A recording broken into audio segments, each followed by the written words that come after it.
एक नगर में दो भाई राजू और दीपू नगर के एक गैराज में मैकेनिक का काम करते थे। दोनों बहुत मेहनती थे। एक दिन गैराज में काम करते हुए भाई मैं सोच रहा था अगर हम ऐसे ही काम करते रहे तो एक दिन अपना एक गैराज खोल लेंगे और फिर जल्दी ही दूसरा और फिर तीसरा और जल्दी ही हर शहर में अपना एक गैराज होगा। ये कहने के बाद दोनों राजू और दीपू अपना काम बंद करके मुस्कुराते हुए ऊपर की ओर देखते हुए अपने ख्यालों में खो जाते हैं। सपने में राजू और दीपू अपने नए गैराज के उद्घाटन की रिबन काट रहे हैं। तभी पीछे से उसकी पीठ पर कोई धक्का देता है और दोनों घबरा के सपने से बाहर आते हैं। राजू के बगल में उसकी गैराज का मालिक ग्रे शर्ट, काले पैंट, सिमटे हुए बाल और आंखों पे चश्मा। तुम दोनों से एक काम सही से नहीं होता। कल एक गाड़ी तुम लोगों ने बना के दी थी। ग्राहक का फोन आया था, उनकी गाड़ी से धुआं निकल रहा है और रास्ते में बंद हो गई है। ये 1 महीने में तुम्हारी 8वीं शिकायत है। मैं तुम दोनों को अभी काम से निकालता हूँ। निकल जाओ मेरे गैराज से। मालिक, पर यह भी तो हो सकता है उसकी गाड़ी खराब हो। हमने तो ठीक से ही काम किया था। खराब गाड़ियों को ठीक करना ही हमारा काम है। निकल जाओ यहाँ से। और मालिक दोनों को धक्के मार के बाहर निकाल देता है। राजू और दीपू अपने छोटे से कमरे की बिस्तर पर हैं। सामने की दीवार पर विष्णु भगवान की तस्वीर टंगी है। दीपू राजू से, भाई हम हर जगह मन लगा के काम करते हैं, फिर भी हमें हर जगह से निकाल दिया जाता है। किसी को हमारी कद्र ही नहीं। हाँ भाई, यहाँ किसी को हमारी कद्र नहीं है। चल किसी दूसरी जगह जाते हैं, वहाँ शायद हमारी कीमत हो। भाई पर हम वहाँ करेंगे क्या? याद है माँ कहती थी कि भगवान का नाम लेने से सब मिल जाता है। हाँ चल सामान बांध, अब हम यही करेंगे। भगवान का नाम लेंगे और पैसे कमाएंगे। वो कैसे? अरे हम बाबा बन के लोगों को ज्ञान देंगे और उनसे पैसे लेंगे। वो तो ठीक है, पर हम लोगों को क्या ज्ञान देंगे? अरे वही जो माँ हमें देती थी। तू ज्यादा सवाल मत कर, सामान बांध। हम राजा सूर्यदेव के चंपक नगर जा रहे हैं। चंपक नगर में राजू और दीपू गेरुई धोती और गेरुई शॉल में, कंधे तक बाल, गले में रुद्राक्ष की माला, पैरों में खड़ाऊ, कंधे पे लटकी मटमैली गठरी, कलाइयों में बंधी रुद्राक्ष की माला, एक बड़े बरगद के पेड़ के नीचे बने चबूतरे के सामने। ये राजा सूर्यदेव का चंपक नगर है। हम यहीं से शुरू करेंगे। दीपू सुन, आज से तेरा नाम दीपू नहीं दीपेश्वर है, समझा? और मैं एक सिद्ध योगी। मैं यहाँ बैठता हूँ और ध्यान करता हूँ। तू नगर में जाके ये खबर फैला कि एक सिद्ध योगी आए हैं जो हर समस्या का हल देते हैं। ठीक है, मैं जाता हूँ।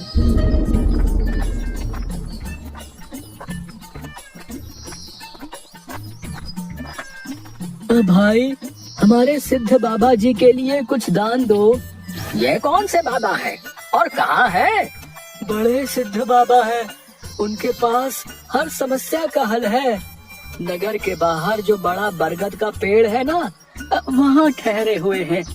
अगर तुम्हें कोई समस्या हो तो उनसे जाके मिल लो, वो तुम्हें हल जरूर बताएंगे।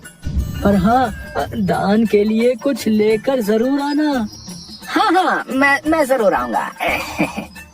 औरों को भी बता दो, पूरे नगर का भला हो जाएगा। जरूर बाबा जी, जरूर। राजू पेड़ के नीचे ध्यान में बैठा हुआ है और दीपू थैले में सामान लेके उसके पास जाता है। मैंने नगर में खबर फैला दी है, जल्दी ही लोग यहाँ आते होंगे। तुम तैयार रहो। मैं तो कब से तैयार हूँ, देखते हैं क्या होता है। राजू फिर से ध्यान में बैठ जाता है। तभी नगर के लोग वहाँ आने लगते हैं और हाथ जोड़ के नीचे बैठे हैं। बाबा, हमारा काम नहीं चल रहा, कृपा करें। आप जो भी दान के लिए लाए हैं बाबा के चरणों में रखें और बाबा से गुरु मंत्र लें।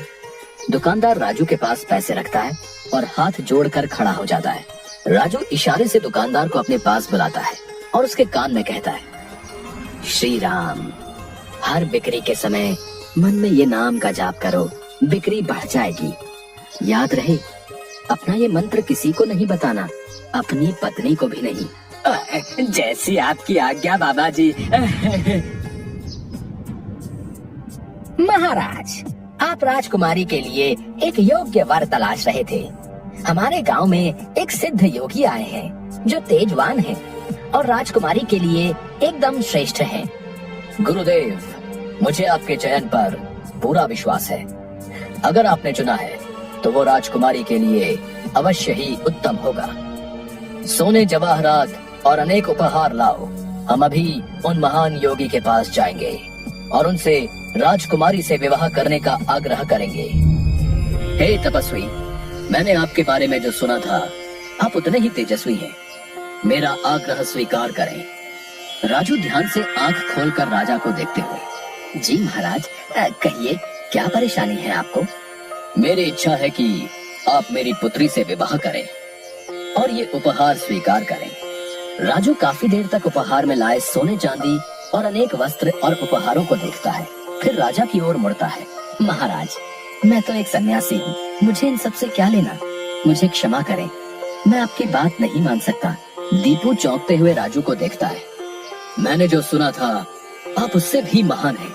मुझे क्षमा करें यदि मैंने आपका अनादर किया हो।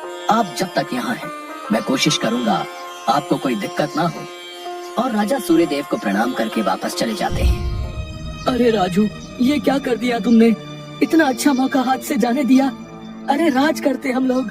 राज, तुम्हें ये क्या हो गया है? मैं यही सोच रहा था, लेकिन फिर मैंने सोचा कि इतने दिनों से ईश्वर का नाम लेते लेते इतना तो समझ आ गया है कि ईश्वर के नाम अमृत में ऐसा क्या है जो मीरा सारा राजसी ठाट छोड़कर वैरागन बन गई। क्यों प्रहलाद ने अपने पिता की इतनी यातनाएं सही? मुझे भी राम नाम का धन मिल गया है, जिसके आगे इस दुनिया का सारा धन फीका है। मुझे ये सब नहीं पता। हम यहाँ पैसे कमाने आए थे, ना कि साधु बनने।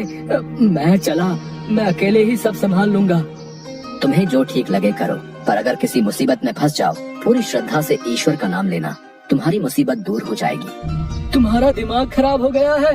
इतनी आसानी से मुसीबत दूर होती तो सभी खुश होते। राजू बस उसे देखकर मुस्कुराता है और ध्यान में बैठ जाता है। दीपू अपनी पोटली उठा के गाँव में चल देता है। क्यों भाई, कैसा चल रहा है? हाँ भाई, सब बढ़िया है और अब घर में सुख शांति भी है।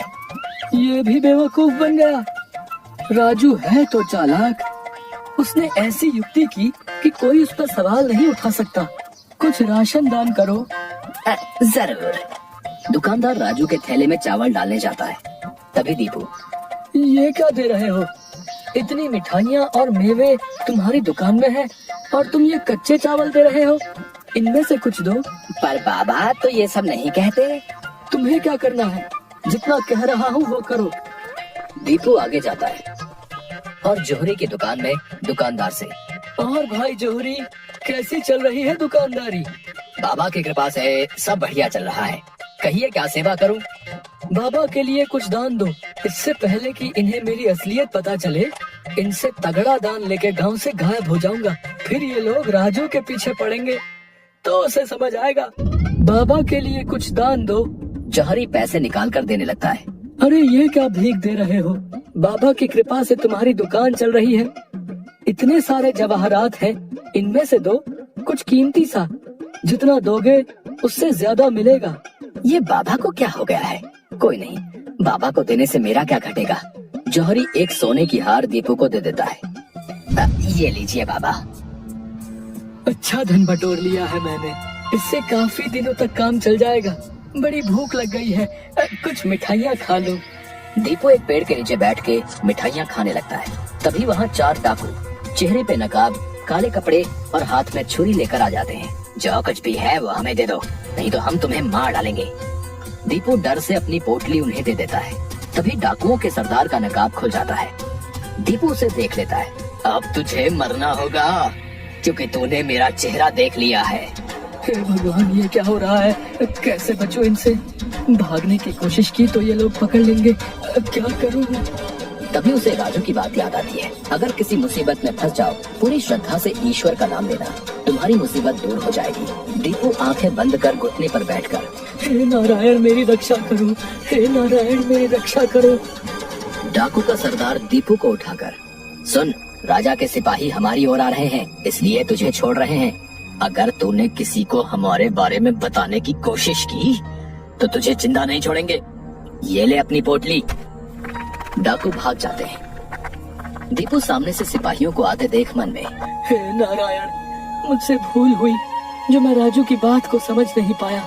मैं राजू के पास वापस जा रहा हूँ और उसके साथ रहकर आपके ध्यान में अपना जीवन बिताऊंगा।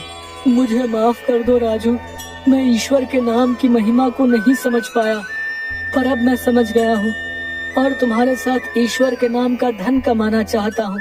राजू दीपू को गले से लगाता है